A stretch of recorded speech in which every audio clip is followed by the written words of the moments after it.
Good evening students. इधर इस बीच जो है एग्जामिनेशन में ड्यूटी लगी हुई है तो थोड़ा सा बिजी हूँ, बट फिर भी आपके लिए इतना तो टाइम निकाल ही सकता हूँ। कुछ चीज़ें आपको ज़रूरी हैं वो बता दें। मुझसे बच्चे अधिकतर क्वेश्चन ये पूछ रहे हैं कि जो ऑब्जेक्टिव क्वेश्चन आना है आ रहे हैं 10 आएंगे आपके, टोटल 10 क्वेश्चन आपको मिलेंगे। उसमें से 10 मतलब क्वेश्चन तो एक ही मिलेगा, उसके सब पार्ट मिलेंगे 10। तो वो आपको क्या सॉल्व करना है? तो बेटा आपको सॉल्व नहीं करना है, ठीक है, केवल आपको डायरेक्ट आंसर लिखना है। मीन्स 4 ऑप्शन मिलेंगे, जैसे कि इंटीग्रेशन ऑफ आपसे पूछ दिया कि dx अपॉन एक्स, तो आंसर में क्या लॉग एक्स, फिर log x square, log x cube या log x to the power 4। तो आप 100% integration of dx upon x log x. तो आपको प्रूफ करने की या सॉल्व करने की कोई ज़रूरत नहीं, सीधे सीधे आंसर लिखोगे, ठीक है। दूसरी चीज़ जो सेक्शन बी है वो पूरा सब्जेक्टिव है, उसमें तो मेन है आपका लैंग्वेज, आप लिखते कैसे हो, नंबर तो उसी पे मिलेंगे आपको, ठीक है। मेन वही है सेक्शन बी। सेक्शन ए तो अधिकतर हर बच्चा कर लेता है सेक्शन, क्योंकि आंसर तो हर कोई लिख लेगा, है ना। मैटर तो फंसेगा केवल सब्जेक्टिव में। अधिकतर जो हालत ख़राब हो रही है अभी हम जितने भी देख रहे हैं जिसमें बच्चों की कंडीशन ख़राब हुई है, क्वेश्चन छूट रहे हैं, टाइम मैनेजमेंट हैंडल नहीं हो रहा है, तो उस कंडीशन में उनके साथ दिक्कत आ रही है। तो जिनका आप लोग टाइम मैनेजमेंट पे बहुत ज़्यादा ध्यान दें, मॉडल पेपर ज़्यादा से ज़्यादा सॉल्व करें, जिससे आपकी स्पीड बन जाए, आप पेपर जल्दी ख़त्म कर पाएँ, ठीक है। तो पेपर जल्दी ख़त्म करने का मतलब ये है कि आप क्वेश्चन इतने तो हो जाए, कम से कम आपके रीचेक कर लें, ठीक है। तो ये मैटर था आपका। अब बात करते हैं यहाँ पर डिफरेंशियल इक्वेशन की। डिफरेंशियल इक्वेशन में आपका एक और डिग्री और ऑर्डर, वो तो क्वेश्चन आपको मिलेगा ही मिलेगा 1 मार्क्स का, ठीक है। अब आते हैं कुछ इंपॉर्टेंट क्वेश्चन हमने डिसाइड किए हुए हैं, आप एक बार देख लीजिए। क्वेश्चन कुछ इस तरीके से था, एक तो सामने ही आपका sine inverse of d by d x is equal x plus y. ये क्वेश्चन आपका हो सकता है आ जाए, ठीक है। तो उस कंडीशन में आपको क्या ये सॉल्व करना है। सॉल्व करने के लिए मैंने आपको बताया कि क्या कर सकते हो, D by d x is equal, अगर देखें हम डी बाई डी एक्स की वैल्यू अगर हम देखें तो डी बाई डी एक्स कितना हो जाएगा, sine of x plus Y.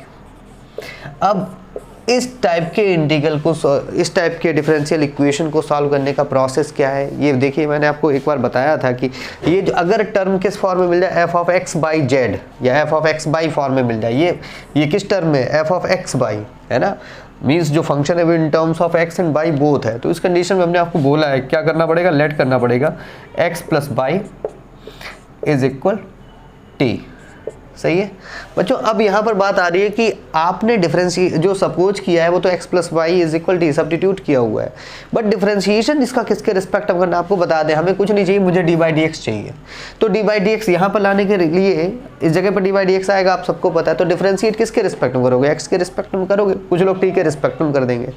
T के रिस्पेक्ट में करेंगे तो दिक्कत हो जाएगी। यहाँ पर हमें डी बाई डी एक्स चाहिए, डी बाई डी एक्स की वैल्यू चाहिए इन टर्म्स ऑफ टी में चाहिए होगी, ठीक है। तो देखते हैं डिफरेंशिएट करोगे विद रिस्पेक्ट टू x, जब आप करोगे तो क्या आ जाएगा, d by d x, basics देख लें, plus d by d x of by is equal d t upon d x. बच्चों समझ गए, d t upon d x. तो d by d x of x is 1 plus इसको लिखोगे D by d x. अभी आप सोच रहे हो सर डिफरेंशिएशन, अभी रुको, वेट तो करो, इंटीग्रेशन भी आएगा, ठीक है। Is equal d t upon d x, सही है बच्चों, ठीक है। मुझे चाहिए था डी बाई डी एक्स की वैल्यू, तो डी बाई डी एक्स अब हमारा कितना हो जाएगा, d by upon d x हमारा कितना हो जाएगा बच्चों, D t upon d x -1। ये देखो ये होगा आपका डी बाई डी एक्स। ये वैल्यू अब रख के देखते हैं, उधर किधर, उस साइड रख के देखते हैं, तो देखते हैं क्या आता है ना। तो डी बाई डी एक्स हमारा कितना हो रहा है, चलो देखे थे। तो अच्छा एक चीज़ और बता दें, ये इक्वेशन फर्स्ट ले लेना, इसको सॉरी इक्वेशन ए ले लेते हैं, ये बी ले लेते हैं और ये ले लेते हैं सी, ठीक है। तीनों एक साथ लगाते हैं, इन इक्वेशन थोड़ा ऊपर से लिखते हैं, लाइट नहीं पड़ रही, चलो देखेंगे। इन equation a b and c, जरा बताओ डी बाई डी एक्स की वैल्यू कितनी होगी। डी बाई डी एक्स हमारा कितना हुआ, d by d x is d t upon d x, d t upon d x -1, सही है। D t upon d x -1 is equal sine of, बच्चों sine of, और x plus y को आपने कितना लिखा हुआ है, देखो x प्लस वाई को कितना लेकर चल रहे हो आप, t ले रहे हो, तो इसको मैं t लिख ले रहा हूँ, ठीक है। अब देखिए थोड़ा सा, तो dt यहाँ से अगर हम देखें तो dt upon d x is equal कितना हो जाएगा बच्चों, साइन t +1, ठीक है। या इसको लिख सकते हैं 1 + sin t। इस चीज़ को हम ये भी लिख सकते हैं 1 प्लस साइन टी। देखिए बड़ा ज़बरदस्त क्वेश्चन था ये, D t upon d x. सही है, मतलब अगर ISC आपको फंसाएगा तो आपको ऐसी जगह फंसाएगा जहाँ पर आप इजीली ना कर पाए, ठीक है, बट क्वेश्चन बहुत ईजी होंगे। तो दिस इम्प्लाइज, अगर हम यहाँ पे देखें तो हम सबको पता है इन टर्म्स ऑफ टी इधर होना चाहिए, एक्स उधर होना चाहिए, तो ये वाला जो टर्म है वो 1 प्लस साइन टी, इसको इस साइड लाते हैं तो ये क्या हो जाएगा डी टी अपॉन, भाई ये डिनोमिनेटर का पोर्शन हो जाएगा 1 प्लस साइन टी, और ये डी एक्स उस साइड जाएगा, मतलब कह सकते हो कि क्रॉस मल्टीप्लाई करेंगे, ठीक है। तो यहाँ पर ये चीज़ इधर आएगी और डी एक्स उस साइड इंटरचेंज होगा, तो उस कंडीशन में डी एक्स अपॉन 1, ठीक है बच्चों, ये तो समझ में आएगी होगा, बहुत आसान है। तो अब इसके बाद आप क्या कर दो, इंटीग्रेट कर दो बोथ साइड। देखो तो on integrating both side, on integrating, आज थोड़ा गला भी खराब है, बोथ साइड्स, देखना कितना जोरदार क्वेश्चन है। तो कितना हो जाएगा ये, integration of d t upon 1 plus sine T, और इधर इंटीग्रेशन ऑफ डी एक्स। आप सबको पता है integration of d x is x plus c, लिख लेते हैं एक्स प्लस सी। इसके बारे में क्या कहोगे, ये तो इंटीग्रेशन होने ही से रहा है ना। इसका एक काम करो, रेशनलाइज कर दो इसको। रेशनलाइज जैसे ही करोगे तो क्या हो जाएगा ये, कैसे करोगे, रेशनलाइजेशन होगा डिनोमिनेटर का, रेशनलाइजेशन ऑफ डिनोमिनेटर कितना हुआ 1 प्लस साइन टी है, मल्टीप्लाई किससे करोगे, एक बार चलो कर देते हैं, थोड़ा सा स्पेस लेके 1 अपॉन लिख देता हूँ 1 प्लस साइन टी, आपको दिखा दूँ, इंटू 1 माइनस साइन टी, मतलब न्यूमिनेटर में भी 1 माइनस साइन टी से मल्टीप्लाई और डिनोमिनेटर में भी 1 माइनस साइन टी। ऐसा क्यों, उसका भी रीजन दिखाते हैं, और थोड़ा सा रफ़ी कर दें इधर, और डी टी तो आपका चल ही रहा था इज इक्वल, हाँ इंटीग्रेशन ऑफ डी एक्स आप सबको पता है एक्स प्लस सी लिख रहा हूँ, ठीक है, कोई चेंजेस नहीं।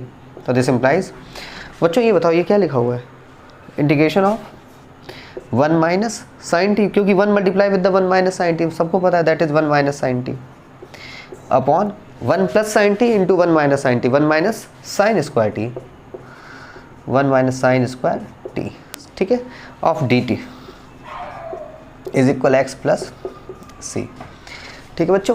अब देखना, अभी भी लास्ट में चल रहा है, लास्ट स्टेप है आपकी, ये चीज़ क्या लिखी हुई है, इंटीग्रेशन ऑफ 1, इसको मैं ब्रेक कर सकता हूँ 1 अपॉन, अच्छा एक बात रुको, 1 माइनस साइन टी, थोड़ा सा रुक जाओ, 1 माइनस साइन टी देख लेना लास्ट टाइम पे, चलते चलते इसको देख लीजिए, बहुत यूनिक क्वेश्चन है। 1 minus sine square t is called a cos square t, cos square t, and here is d t is equal x plus सी।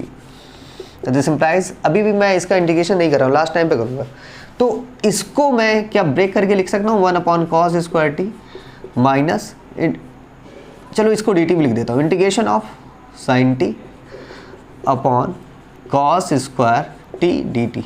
ऐसा मैं क्यों कर रहा हूँ, उसका लॉजिक है, समझो, इंटीग्रेशन ऑफ, यहाँ पर दिस इम्प्लाइज, अनुराग देखो दिस इम्प्लाइज कहाँ पे लग रहा है, इक्वल है इस साइड, तो इक्वल से पहले इस साइड दिस इम्प्लाइज लगेगा, ठीक है, दिस इम्प्लाइज देखो जहाँ जहाँ हमने लगाए हुए हैं, बट उसके बाद इक्वल जरूर होना चाहिए, है ना।